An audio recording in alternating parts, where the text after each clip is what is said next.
Welcome 7 Days to Die fans, this is Zith, and today I'm going to make a quick video to help a friend out to show how you orient the hand position for a new weapon that you make sure it's appropriate, it's in the hand appropriately in 7 Days to Die. So let's go ahead and get started. We'll go ahead and go to the asset store and download the package Heavy Wrenches. I've already done that, and so it looks sort of like that. You can go ahead, pause it, download that, and import that into your game. Once you have that, you see I have a folder called Heavy Wrenches, which has an FBX file called Heavy Wrench 01. Doesn't have any animations or anything on it, it's just basic. I'm going to drag that into my hierarchy and click over to the scene view, and as you can see, floating in midair there is a wrench. Now to give you a little perspective, I'm going to turn on my cube here, which I put in the game, and I set at minus 0.5. The surface therefore is the game floor. And you see the wrench is going to be down around the character's ankles, and all things being left the same. So how do we figure out where the hand bone is on a player character in the game? Well, the best way to do it is to bring in a existing mesh from the game library. And how we do that is, and I've explained this before, in the Unity Asset Bundle Extractor, UABE, you can go ahead and export one or more meshes. I've exported all of the A16 meshes into this folder here. You see there's bullets and pigs and all sorts of stuff. I'm going to do a quick search on club, because the club is going to be, I think it's handheld position 2 that it uses. You see here's all the clubs. So I'm going to pick the spike club here for no reason, they're all about the same. And I'm going to drag this in as well. You see this now red line here.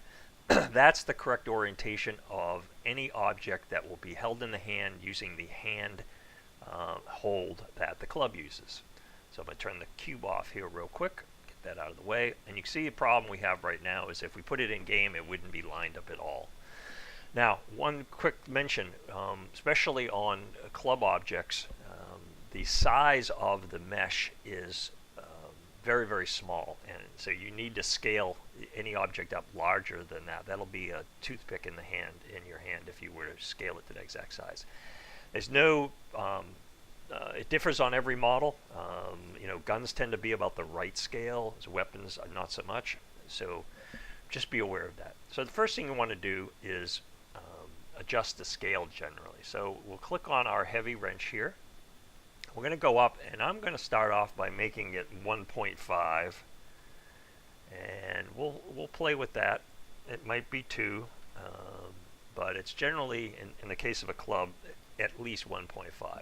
I find making the scale change first is the best way to go. You may have your mileage may vary. So now we have the scale. We need to go ahead and rotate that object. I'm going to again continue to select heavy wrench, and I'm going to change over to the rotation tool and change my orientation so I can access the red line, and I'm just going to flip this way. And you see it'll get down. You can also go up here and then click in 90. You'd have it. Now let's go ahead and look at that. Now we're pretty much overlapping, which is you want to be, but you could see, maybe you can't see because I'm not used to working in this low resolution. The grip is going to be right about here, down towards the end of the handle, and so if we were to put it in right now, we'd be short choking this thing, and so we want to push it out a little bit. So we'll pick our movement tool, making sure we're still on the wrench, and go ahead and slide this a bit this way.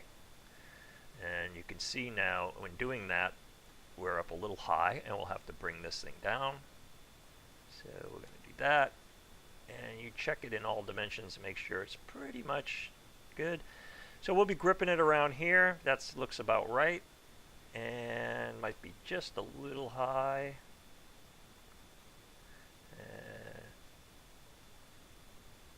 Yeah, good enough.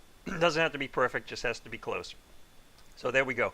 Now, this may need to be rotated and reversed. I'm not sure which way this is going to appear, or whether you even care which way you hold the weapon, but be aware of that. We have this pointed out towards facing us here. So if we wanted to flip it, we could just rotate this whole thing 180 degrees. All right, great. Let's go ahead and do the usual stuff. Because this isn't oriented at 0, 0, 0, we need to create an empty object. Create empty, and we'll go ahead and call this BigWrenchPrefab, or anything you want. And we didn't want it under this, so I'm going to drag it out of here and put it in the top hierarchy. Make sure that this is reset to all zeros, and then I'll drag our heavy wrench as a child of that. And so you see it hadn't moved, and it still has the same transform positions, but our base object is nice and zeroed out. Now, on a weapon, you don't need a collider.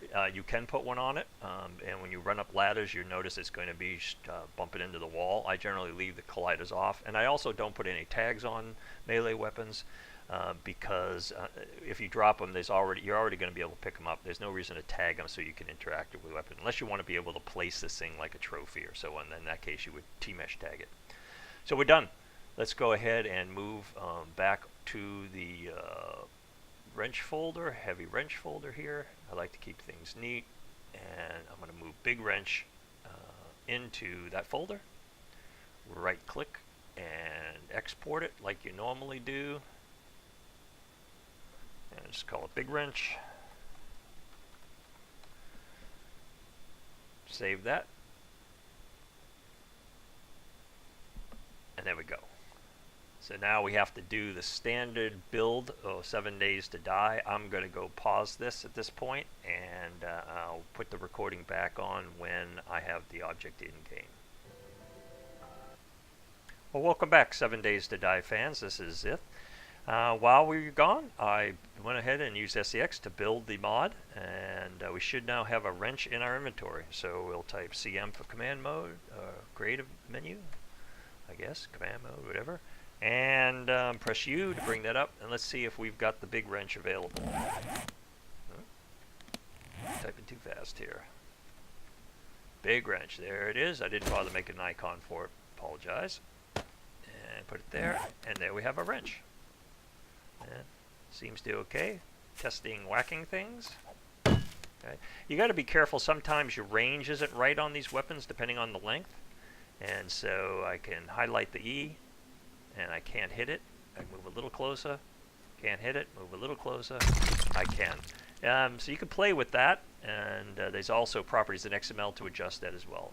I kind of like the way the wrench is facing me. You could rotate it a little bit, like I had mentioned earlier, to make it more sideways or angled, but that's pretty easy to do. I'll leave that up to you. So there we have it, and enjoy your new weapon, and we'll look forward to talking to you next video.